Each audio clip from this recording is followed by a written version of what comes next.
I wanted to know if you're watching the Kavanaugh hearings. I feel this calls for real critical thinking and wonder if you're going to discuss this. It's just that I hear this accused judge filibustering, deflecting, character assassinating anyone questioning his innocence, etc. And then I hear the media commentators saying they hear him sounding forthcoming and sincere and feel like we're watching different proceedings.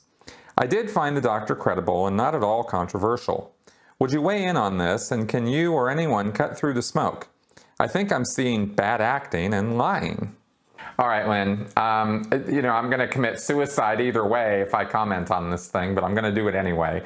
I kind of didn't really comment too much about it while this was happening, and today, as I'm recording this, Kavanaugh was confirmed for the Supreme Court, so he is now a sitting Supreme Court judge, or will be very, very shortly, if he's not considered so now. The hearings themselves were a dog and pony show from beginning to end. I'm pretty sure that the fix was in, so to speak, in that the Republicans, the GOP, have the majority of the Senate. So it was pretty much a foregone conclusion that he was going to sail through the confirmation process no matter what happened. And that pretty much is what played out. The Democrats tried to impede it, tried to get in the way of it, tried to get it to stop through a lot of public outcry and that sort of thing because of the testimony of Dr. Ford and her claims of having been sexually assaulted by Kavanaugh back in college days. Well, that really came down to a real problem in terms of trying to look at both ends of what's going on and seeing how this is playing out.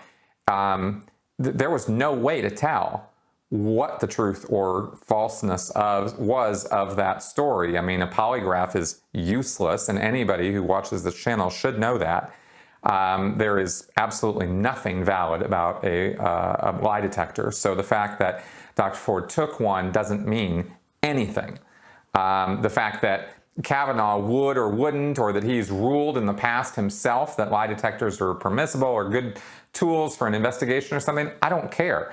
All that tells me is Kavanaugh doesn't know they don't work either, which is pretty much just a black mark on his record against him for even endorsing them or talking about them in a legitimate way, because they're not legitimate. So that's neither here nor there. Whether he was going to or not going to take a lie detector, you might as well have read his tea leaves or his star charts.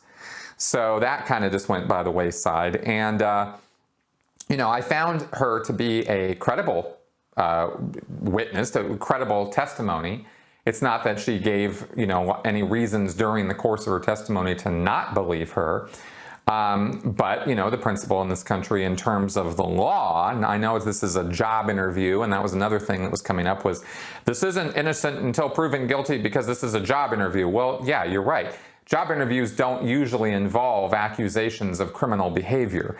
That tends to end the job interview right there in any place except the Senate, which I find kind of itself fascinating, and itself should be. If there was any real problem I had with this whole, like I said, dog and pony circus show with this whole thing, it was that.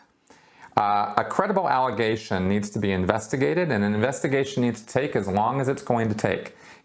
Assigning an arbitrary 7 days, 5 days, 3 weeks, 3 years. It doesn't really matter.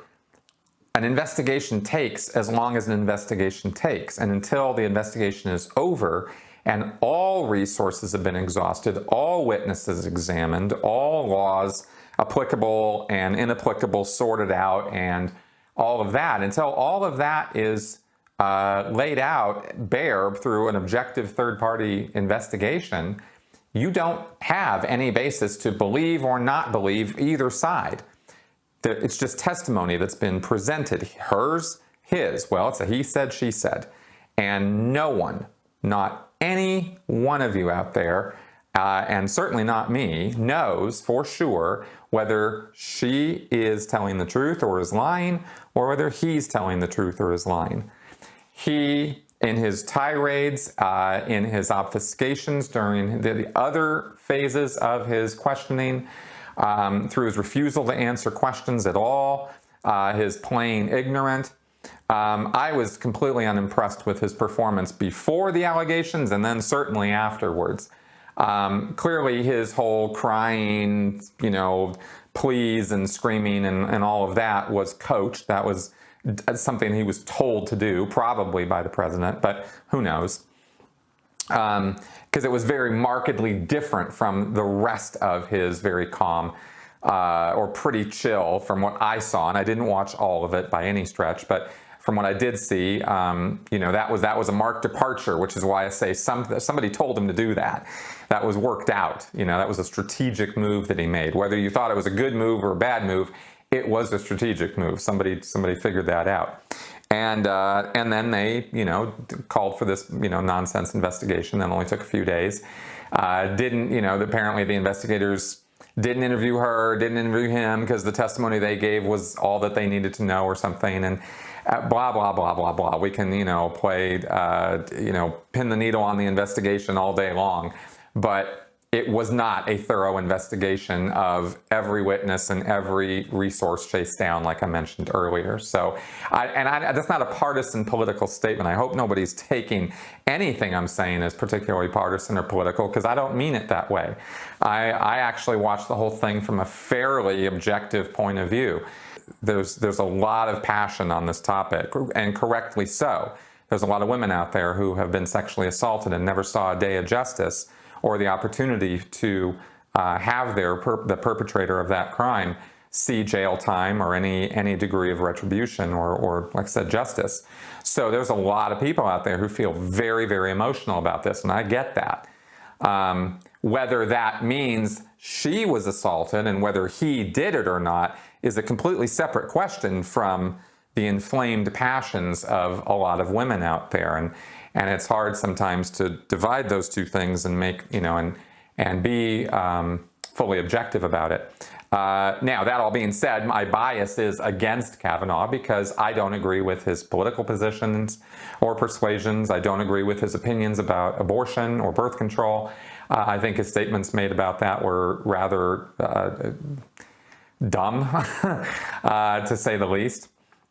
So, but that's already known. I'm already a known quantity on that. I lean left when it comes to women's rights and that sort of, and the abortion issue. So, of course, I wasn't going to want Kavanaugh on the Supreme Court because now there's a very real possibility that case law could come forward that could question or challenge Roe v. Wade, and the mostly conservative court could end up overturning that, and that would be a really, really bad mistake if they were to do that. But that's potentially in our future. We'll see. There's a lot of things that have to happen between here and there. So I'm not saying this because I'm trying to be alarmist or trying to freak anybody out. I'm just saying that possibility now exists, whereas before we were pretty sure it didn't exist. So anyway, as far as the whole thing goes, I think we were all treated to a show that was meant to inflame passions and anger, so that come next month in November, when we have these midterm elections, the people who were really pissed about this stay pissed long enough to go to the polls and show that, have that reflected in their votes. Unfortunately, as I didn't go look, but I don't think most of the people who actually voted this through are up for re-election this year. I'm not knowing about Collins in Maine, but I know Flake is leaving; he's retiring, and Grassley, the guy who chaired the whole thing, well, he's not up for re-election until 2022, and I don't know that too many people are going to remember this for that many years. We'll see. So I don't think, and some of these guys, I don't think were feeling very insecure about their job. And of course, right after an event like this, people are, very, and I think that was, if there was any strategy on the part of the Democrats, it was to create that. And I think they did do that. So we'll see what results come November. I'm not making any predictions about it. So that's what I can say about all that.